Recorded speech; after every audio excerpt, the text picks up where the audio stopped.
Assalamu alaikum, grade 9 students. Welcome to a new video of physics. Students, आज के जो learning objectives हैं उनमें सबसे पहले हम पढ़ेंगे किसी भी सिस्टम या मशीन की एफिशिएंसी क्या होती है और एफिशिएंसी की मैथमेटिकल फॉर्म हम पढ़ेंगे। इसके अलावा एक प्रैक्टिकल एग्जांपल डिस्कस करेंगे जिसमें एक मशीन की हम एफिशिएंसी फाइंड करेंगे। इसके अलावा हम पढ़ेंगे what is power of a system और पावर ऑफ अ मशीन, और इसके अलावा पावर की कैलकुलेशंस हम एक प्रैक्टिकल एग्जांपल के थ्रू करेंगे। Students, next topic is efficiency of a system और machine. Efficiency of a system और मशीन बेसिकली एक ऐसी क्वांटिटी है जो आउटपुट वर्क और इनपुट वर्क को कंपेयर करती है। अब हम पढ़ेंगे कि व्हाट इज़ आउटपुट वर्क और व्हाट इज़ इनपुट वर्क। जो वर्क डन हम मशीन पे करते हैं that is input work done, और जो वर्क डन मशीन करती है एज आउटपुट, इसको हम कहते हैं output work done. Ideal situation में इस तरह होता है स्टूडेंट्स के किसी भी मशीन को जो भी हम इनपुट वर्क डन उस पर करते हैं वो आउटपुट वर्क डन के इक्वल होती है। लेकिन प्रैक्टिकली रियल सिचुएशन में ऐसा पॉसिबल नहीं है, क्योंकि कुछ वर्क डन या एनर्जी वो वेस्ट भी होती है इन फ्रिक्शन, इन हीट लॉसेस और दूसरे लॉसेस में, जिसकी वजह से जो आउटपुट वर्क डन की वैल्यू है वो इनपुट वर्क डन की वैल्यू से हमेशा कम आती है। फॉर एग्ज़ाम्पल, यहाँ पे एक एग्जांपल सीजर्स की दी गई है। फिगर में आप देख रहे हैं कि सीज़र्स का जो पेयर है इसको ओपन करने के लिए ज़ाहिर हमें फ्रिक्शन की जो फोर्स है उसको ओवरकम करना पड़ेगा। तो हमारा जो इनपुट वर्क डन है वो बेसिकली उसका कुछ पोर्शन वेस्ट भी हो जाएगा। सारा का सारा पोर्शन आउटपुट वर्क डन में ट्रांसफ़र नहीं होगा या कन्वर्ट नहीं होगा। Some work done will be wasted in friction.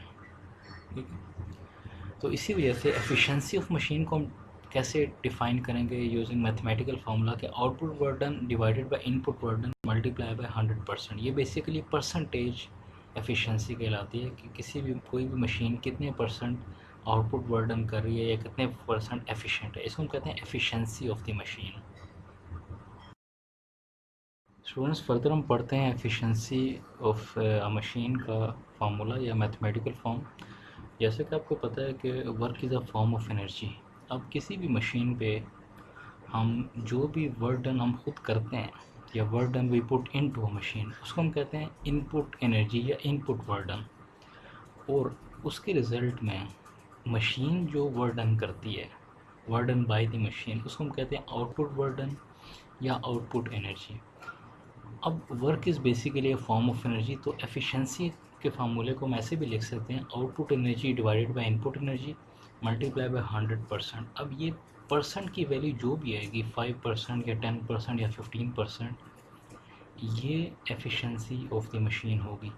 कोई भी मशीन 100% एफिशिएंट नहीं होती। उसकी रीज़न वही है कि जो आउटपुट एनर्जी या वर्क डन है वो हमेशा इनपुट एनर्जी से लेस ही होती है। रीज़न उसकी मैंने पहले भी आपको बताई है कि ड्यू टू फ्रिक्शन लॉसेस या हीट लॉसेस की वजह से आउटपुट एनर्जी की वैल्यू हमेशा कम हो जाती है as compare to input energy. तो हमेशा एफिशिएंसी जो है किसी भी सिस्टम की वो 100% से कम ही आती है। 95% या 90% या 70%, ये बेसिकली एफिशिएंसी, इतनी एफिशिएंसी हो सकती है। 100% कंप्लीट एफिशिएंसी पॉसिबल ही नहीं है, आइडियली पॉसिबल नहीं है। प्रैक्टिकली 100% से कम एफिशिएंसी आती है। स्टूडेंट्स, नेक्स्ट एक प्रैक्टिकल एग्जांपल हम स्टडी करते हैं जिसमें हम एक मशीन की एफिशिएंसी फाइंड करेंगे। बेसिकली ये हाउस होल्ड सिस्टम है जिसमें जो एक मोटर है, इलेक्ट्रिक मोटर है, वो पानी को पंप करती है लोअर रेजरवायर से या लोअर टैंक से ओवरहेड रेजरवायर या ओवरहेड टैंक। जैसे कि आप सब लोग जानते हैं कि आपके घरों में भी वाटर पंपिंग सिस्टम बिल्कुल इसी तरीके से काम करता है जैसे आप फिगर में देख रहे हैं कि एक वाटर पंप है जो कि इलेक्ट्रिक मोटर से कनेक्टेड है। अब ज़रा इलेक्ट्रिक मोटर क्या करेगी, वाटर को पुश करेगी अंडरग्राउंड टैंक से ओवरहेड ब्रिज तक। तो बेसिकली ये जो मोटर है, यहाँ पे मोटर की जो पावर है वो बेसिकली हॉर्स पावर में गिवन है, यानी 1 हॉर्स पावर है। और हम जानते हैं कि 1 हॉर्स पावर जो है वो 746 वाट्स के इक्वल होती है। अगर ये जो पंप है ये जो मोटर है ये 10 मिनट्स में ओवरहेड जो टैंक है इसको पानी से फिल करती है। तो टाइम हमारे पास यहाँ पे क्या हो जाएगा सेकंड्स में 600 second, because 10 multiply by 60 is equal to 600 seconds. इसके अलावा हमारे पास यहाँ पे क्वेश्चन में वाटर की डेंसिटी गिवन है, जो कि हमें पता है कि 1000 मीटर क्यूब होती है वाटर की डेंसिटी। 1000 kg पर मीटर क्यूब वाटर की डेंसिटी होती है। और हमारे पास यहाँ पे क्वेश्चन में गिवन है कि 1 लीटर जो वाटर है उसका मैस 1 kg है। तो हमारे पास यहाँ पे अगर 8000 लीटर वाटर है तो उसका मैस कितना हो जाएगा 8000 kg। अब बेसिकली हमने एफिशिएंसी फाइंड करने के लिए हमें दो चीज़ें चाहिए, एक तो आउटपुट एनर्जी चाहिए और एक इनपुट एनर्जी चाहिए। तो वर्क डन के फार्मूले से पहले तो हम एनर्जी फाइंड करेंगे, इनपुट एनर्जी फाइंड करेंगे, क्योंकि हमें पता है एनर्जी का फार्मूला होता है पावर मल्टीप्लाई बाय टाइम। अब यहाँ पे पावर तो वही है जो कि इलेक्ट्रिक मोटर की या वाटर पंप की पावर है, जो कि 746 वाट्स है, जैसा कि फिगर में आप देख रहे हैं। और 746 वाट्स को मल्टीप्लाई करेंगे जो टाइम गिवन है 600 सेकंड, तो इससे हमारे पास इनपुट एनर्जी या इनपुट वर्क डन आ जाएगी। यानी ये वो वर्क डन या एनर्जी है जो कि हम पंप को सप्लाई कर रहे हैं, जो कि इलेक्ट्रिकल एनर्जी सप्लाई हो रही है पंप को, बेसिकली ये वो एनर्जी है। अब हम आउटपुट एनर्जी कैसे फाइंड करेंगे? आउटपुट एनर्जी बेसिकली वो एनर्जी है जो कि वाटर पे हम लगाएंगे, जो पंप लगाएगा उसको वाटर को लिफ्ट करेगा up to height of 15 metre, क्योंकि ओवरहेड जो टैंक है जो कि आपके सारे घरों के रूफ पे है या छत पे जो टैंक है, यहाँ पे फॉर एग्जांपल उसकी हाइट 15 मीटर है और जो वाटर है उसको हमने 15 मीटर तक ओवरहेड टैंक में लेके जाना है।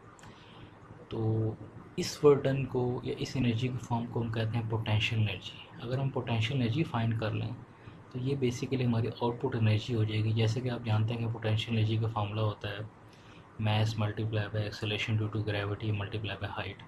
अब ज़रा मैस की वैल्यू तो हमें पता है यहाँ पे 8000 kg और acceleration due to gravity 10 metre पर सेकेंड स्क्वायर होगी, और हाइट क्वेश्चन में यहाँ पे 15 मीटर गिवन है। अब जब इन तीनों वैल्यूज़ को हम पुट करेंगे और तीनों वैल्यूज़ को मल्टीप्लाई करेंगे तो हमारे पास आउटपुट एनर्जी या पोटेंशियल एनर्जी आ जाएगी।